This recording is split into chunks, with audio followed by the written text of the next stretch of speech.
Hey guys, so WWE Fastlane 2018 went down tonight. It was the final stop for WWE on the road to WrestleMania. So the question asked is this pay-per-view a show worth watching before the road to WrestleMania, or can you just skip it and continue along to WWE's biggest event of the year? I'll answer that question and more in the Fastlane 2018 Thoughts video, so let's break it down. First match of the night was on the kickoff show. It was a six-man tag match between the team of Chad Gable, Shelton Benjamin, and Mojo Rawley versus Ty Dillinger and Breezango. And as most kickoff show matches are, this is just okay, passable action. The shenanigans of Breezango were entertaining, but for the most part, the match was just serviceable. Gets the crowd ready for the rest of the show. Tries to get viewers who are watching kickoff show to tune into the main show, and that's about all that happened really. In the end, though, Ty Dillinger got the win for his team, managed to pin Mojo Rawley, and that was a welcome sight. They haven't done anything with Ty Dillinger ever since he came up from the NXT roster, and I was shocked that Rawley ate the pin. I thought he was going to be poised for some bigger things. I would say main event, but maybe a mid-card push after he broke away from Zack Ryder and turned heel. That really hasn't been the case, so I was shocked that he got the pin, or he was pinned by Ty Dillinger, but either way, I am happy that they're using Dillinger in some capacity. Hopefully he gets on the main card of WrestleMania, but I really see him just being thrown into the Andre the Giant Battle Royal. After that, the show started, and it was a great way to start the show with Rusev taking on Shinsuke Nakamura. Great match, phenomenal to watch, fun. The crowd was really into both wrestlers. They're both crowd favorites. The crowd was chanting Rusev Day, they were chanting for Nakamura, and it was a great way to kick off the night once the main card started. In the end, Shinsuke Nakamura got the win over Rusev, so Rusev Day was not today, but still great showing by both guys. So Nakamura's path to WrestleMania is set. He is going to head into the main event for the WWE Championship, but Rusev's path toward WrestleMania remains a big question. The guy, despite being crazy over with the crowd, is kind of directionless at this point. I really hope he gets some sort of push to the main card for WrestleMania, but otherwise, I kind of see him also being tossed into the Andre the Giant Battle Royal, where hopefully he'd win. If he does get put in the Andre the Giant Battle Royal, he's got to be a favorite to win. If not, I'd like to see him kind of get thrown into the United States Championship picture if that's a possibility. But other than that, the match itself was fun to watch. Great way to start the show. Nakamura got the win. The next match was the United States Championship match. Randy Orton challenging Bobby Roode, the glorious one, putting his title on the line against the Viper. I was expecting a lot more from this match. You got two workers, the caliber of Roode and Orton, both capable of putting on really good matches. It was kind of slow for me. Picked up toward the end pretty nicely, and I was actually shocked by this result. Randy Orton got the win here. Roode jumped off the turnbuckle, but Orton countered it into an RKO to pin him and get the win. Orton's first ever United States Championship. So Orton is now a Grand Slam champion. You'd think that the past 6 months we've had 3 Grand Slam champs. I think Dean Ambrose joined the club at SummerSlam.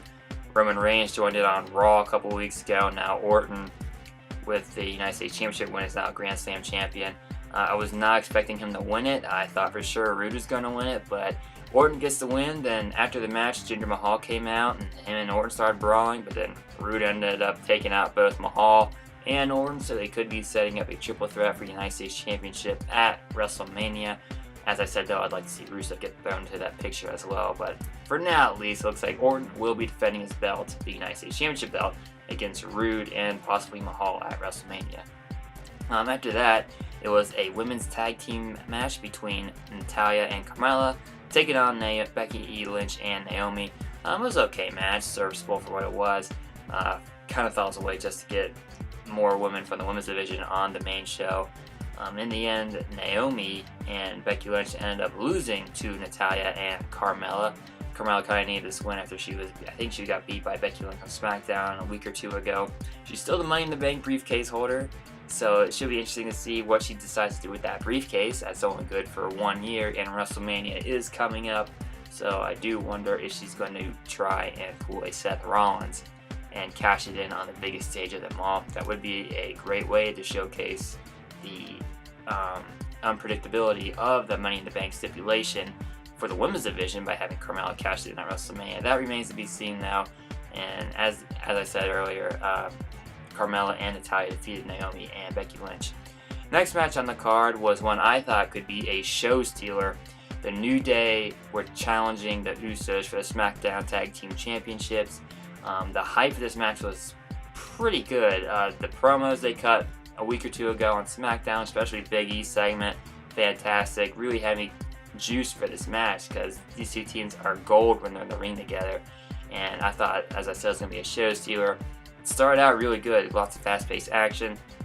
Usos were taking the New Day's move, New Day's was taking the Usos' moves, but in an unexpected twist, the Bludgeon Brothers actually got involved and interfered and just wrecked everybody. They tossed one of the Usos into the crowd. Big E got trucked outside the ring. Kofi Kingston was slammed to a ring post. I think Rowan ended up squishing both Uso brothers at the same time, but Xavier Woods took the roughest spot of that entire segment.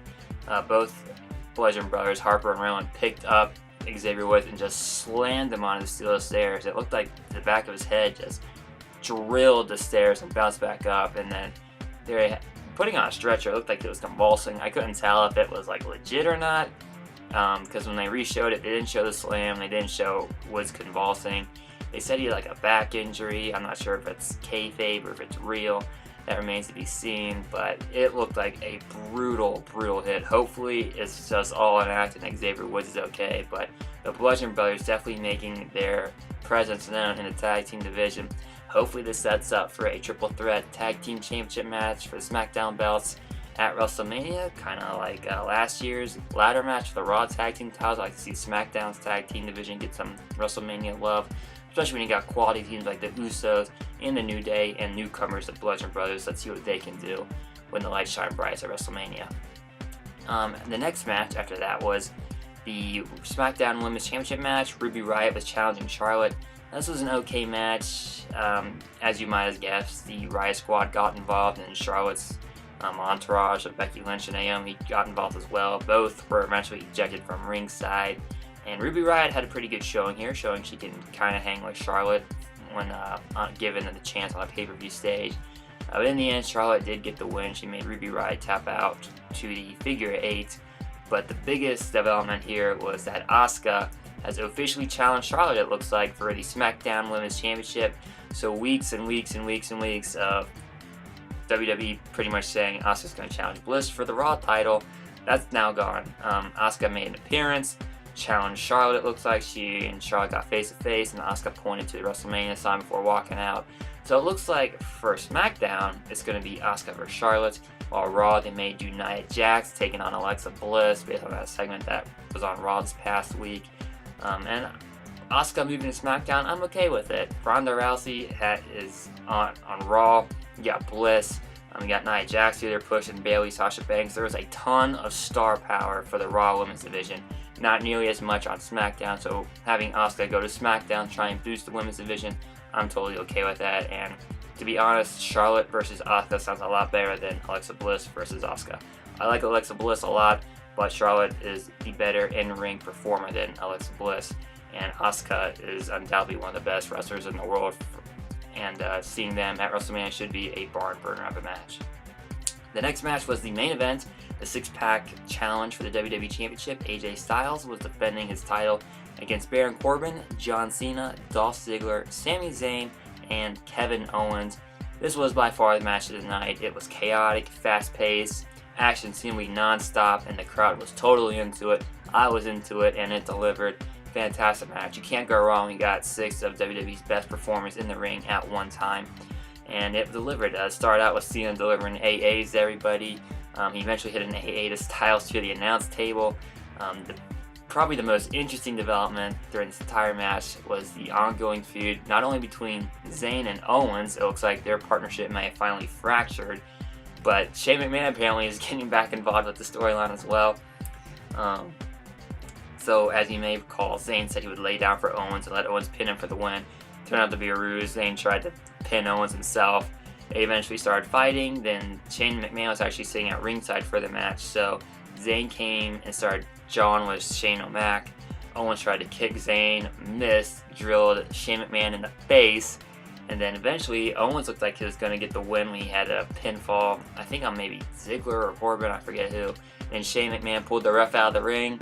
Owens is yelling at the ref, or Owens is yelling at McMahon. Zayn hits the haluva kick on Owens. He goes for the pin and the win. Shane pulls the ref out of the ring again. So it looks like this might lead up to a triple threat or a 2-on-1 match against Shane McMahon. I don't know. But it definitely looks like Shane McMahon versus Kevin Owens and Sami Zayn in some capacity is going to wind up on the WrestleMania card. Notable by his absence was Daniel Bryan. He was involved in the original Zayn Owens versus Shane McMahon storyline. So I wonder if Daniel Bryan's presence is going to be felt with this ongoing development in their saga. Should be interesting to see what happens. But yeah, as I said, the match itself was fun to watch. Total chaos, lots of cool spots. And in the end, Styles hit the phenomenal forearm on Kevin Owens to win and retain the WWE Championship. So at WrestleMania 34, we're going to get a Wrestle Kingdom rematch, Shinsuke Nakamura versus AJ Styles, and it should be a fantastic match. I don't know if it'll go on last. Roman Reigns versus Brock Lesnar. Everybody knows that WWE is trying to push Roman Reigns to the moon, so I could definitely see that being last. But given the typical crowd response Roman Reigns gets from the WWE fans, I could see them putting Nakamura Styles on at the very end just to appease the fans in attendance. Either way, I'd be fine on either match, but I would definitely love to see Nakamura Styles go on last. And that was it. Also, a bit of fun trivia for you. If you watched wrestling growing up as a kid like me during the Attitude Era, you might notice a guy and a lady always wear pink and yellow in the crowd at various WWE events. They were actually there tonight at Fastlane. I think they were also at WrestleMania 23. I want to say they were at Survivor Series 97, No Mercy 99. They were just at a ton of wrestling events. I remember watching them or seeing them in the crowd when I was a kid, seeing the same guy and same lady. The guy was always in pink, the lady was always in yellow, and it was cool seeing them here tonight. So if you're watching Fastlane, haven't seen it, definitely look for them in the crowd. You can't miss them. They're in the front row. And then go back and watch a bunch of older wrestling shows from the past like 20 years, and you'll see them all over the place. Yeah, that's all I got for you. Fastlane 2018. Good show. Nothing too special. Definitely watched the Rusev Nakamura match and six-pack challenge. And it was also cool to see Asuka challenge Charlotte for the SmackDown Women's Championship. And that's all I got for you. If you like this video, feel free to give it a thumbs up, leave a comment, and subscribe to the channel. Check out my website, cincyfanzone.blogspot.com. There's a link to that in the description below. Give me a follow on Twitter at Cincy Fan Zone. There's a link to that in the description below. And as always, guys, thanks for watching.